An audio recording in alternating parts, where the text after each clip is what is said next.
Hi everyone, hope you're doing well from wherever you're watching this channel, depending on your time zone.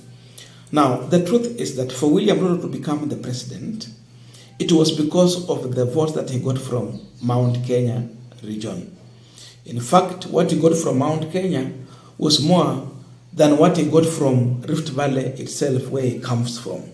So, if it were not for Mount Kenya, there is no way Ruto will win the election. So he is the president courtesy of the people of Mount Kenya.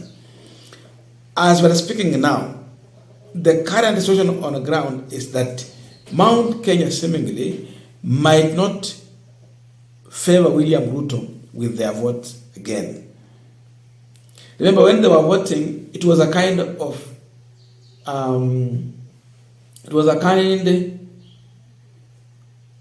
Ruto literally got sympathy vote from Mount Kenya. They were sympathizing with him because Uhuru Kenyatta, came with another candidate, Raila Odinga. So sympathy vote was there.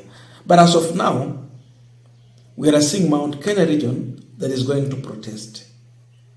They might give a protest vote. That protest is against William Ruto. So with this, the only option Ruto might be banking on is the areas where Raila Odinga has been enjoying political support.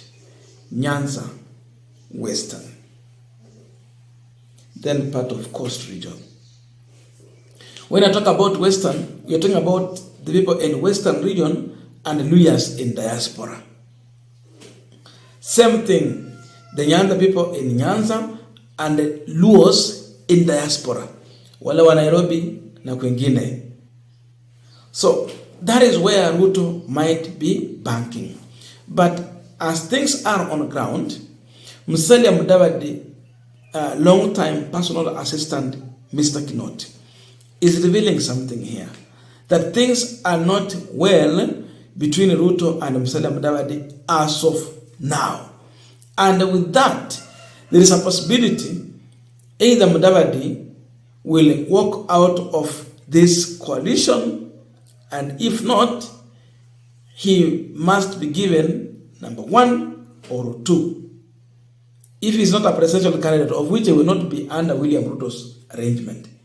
What they are pushing for is to make him a running mate. Anything short of that, they are out of that coalition. He's even revealing more on how this office has been reduced to just a civil servant working under Kosgei. Musalia Mudavadi office, according to the Kenya Kwanza pecking, in the beginning, it was number 3 after Ruto, Gachagua, then Mudavadi. That was the pecking order. As of now, seemingly Mudavadi is now under Henry Kosgei. Ndio anasimamia civil servants huko. Ako huko chini. Duties and the responsibilities that were bestowed on the Prime CS office were removed to elsewhere. And with that, Mudavadi allies are not comfortable and they are showing signs of quitting the Kenya Kwanza and moving to the other side. That is the current situation as of now. Lawyers have always voted against government. They are still looking for that leader. Na mwisho bakule kubolere efwe kama baluya kuitokuwa a candidate, any coalition that does not give us number 1 or number 2 in that coalition, we are not voting. Any coalition, afadhali tuhesabiwe waluya tukuwe na presidential candidate, tuhesabu waluya ni wangapi. Lakini hatutaenda kwa any coalition where we are being told we are number 3. Hii ya Ruto hatuko, kwa sababu hatuko number 3. Musalia vitu yenye alipromisiwa zote amenyang'anywa. Alikuanga kwa presidency, ulikuanga president, deputy president, prime cabinet secretary. Wakang'oa, akabaki president, deputy, Musalia akawekwa chini ya Kosgei. Ikakuja state corporations ambazo zilikuwa zimewekwa. State corporations were there. Wakatoa kwa hiyo ofisi ya Musalia zikatupwa nje.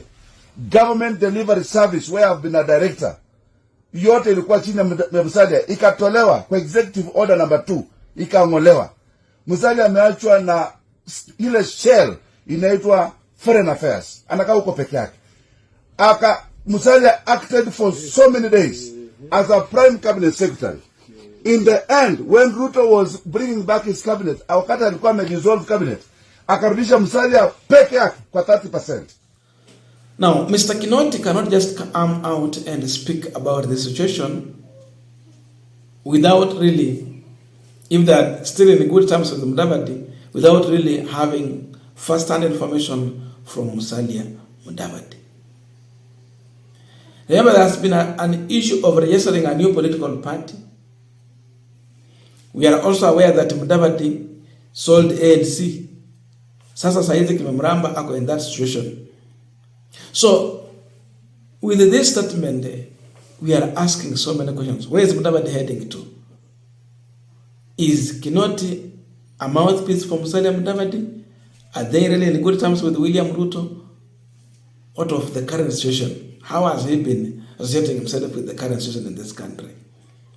Is there a reason for us to believe that Mudavadi and Ruto might not be in good terms? Those are the many questions people are asking, and we're asking the same.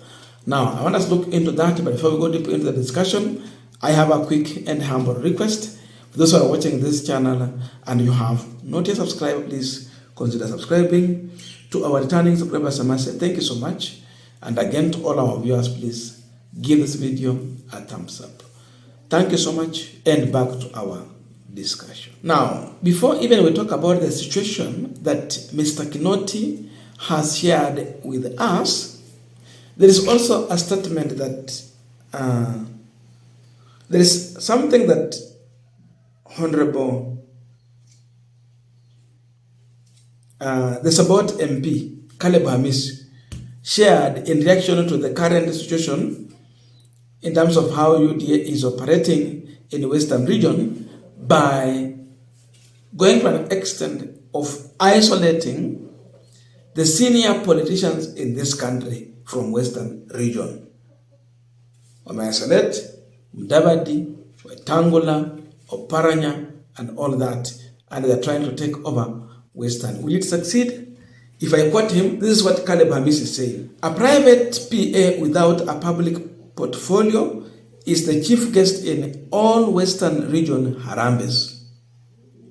Leaving our very own Wycliffe Oparanya, Musalia Mudavadi, and Moses Wetangula ministers on an international observer mission, the Senate and the governor as escort, and MPs as eyewitnesses, ostensibly because he carries more money, stolen or otherwise.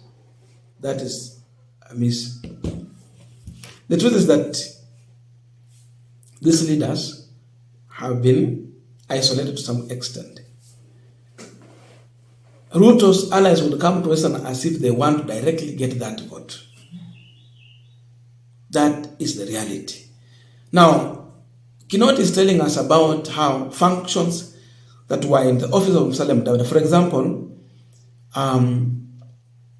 the PS, the permanent secretaries, PSs, were supposed to be reporting to the office of the prime cabinet secretary. That as Ruto will be chairing the cabinet meetings where CSS will be the ones attending. For Mudavadi, he was supposed to be chairing the PSS meeting. And this was also big in one way because, the permanent secretaries are the ones running the very ministries and departments. They are the engine because for you to employ such people, you go by their area of training. Hauwezi yaka tu mtu yote kwa mfano vile unasema Duale Minister for Health na yeye ni mwalimu tu wa high school. Alafu mfano mambo ya hotel, hospitality. Hapana. Kwa department wanaandika mtu ndio wa kuita a permanent secretary. PS. Kama Raymond Omolo. Lazima your training is in line with that, but what they are giving. So they are the engine. Mudavadi ndio alikuwa amepewa nafasi ya kuwa ongoza vikao hivyo. We are being told it is no longer so. Things have changed. He is watching from the fence. And as of now, if you check careful, to some extent, Mudavadi has been quiet and they are silent themselves from this regime. Kuna mambo mengi yamekuwa yakifanyika saizi. I have never seen Mudavadi coming out to comment on those issues. He is silent. That sends a signal. Saizi ako Nigeria. Saizi ako tu anatembea huko nje. So he's just concentrating on the duties and responsibility in the office of in the Ministry of Foreign Affairs. Huko sasa ndio ako. Imagine if all those functions were removed, Mudavadi has just remained with a name and that Ministry of Foreign Affairs only. So he is no longer part of the presidency. Hata budget ya Mudavadi ilikuwa inatoka kwa ofisi ya president. It was in the presidency budget. Saizi hatujui kuna namna gani. And they had even a higher budget. Saizi nasikia tu Kindiki budget has been doubled. Ruto's budget has been doubled. We don't hear about Musalia Mudavadi. But when Gachagua was still the deputy president, tulikuwa naona budget ya Ruto, ya Gachagua inafuata, alafu ya Prime CS inafuata. Kwa saizi umeona wapi? Mimi bado ninashangaa.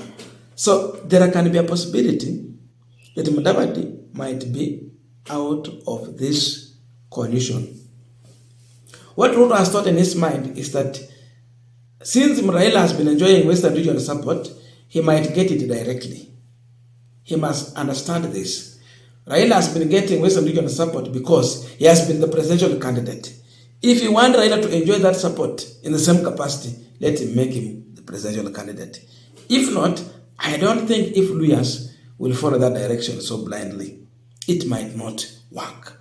So when you remove Western region from Raila Odinga, then Raila anabaki na ile ya Nyanza. The only block that can give Ruto that support to replace what he has enjoyed from Mount Kenya is Western. You remove that, this is a one-term president. What a move. How we wish that it can be actualized. That he's not a running mate and he's not in this coalition. That means we will be going to the other coalition where Gachagua, Kalonzo, and the other people, Akina Eugene, belongs to. That can be a bombshell for William Ruto. It can be a really bombshell with the current anger that Kenyans have as of now. Because perception is important. That he has lost so and so. People are walking from him. Perception is so much important in politics. So with this move, I don't see William Ruto safe if indeed Mudavadi can make that bold move to get out of that coalition.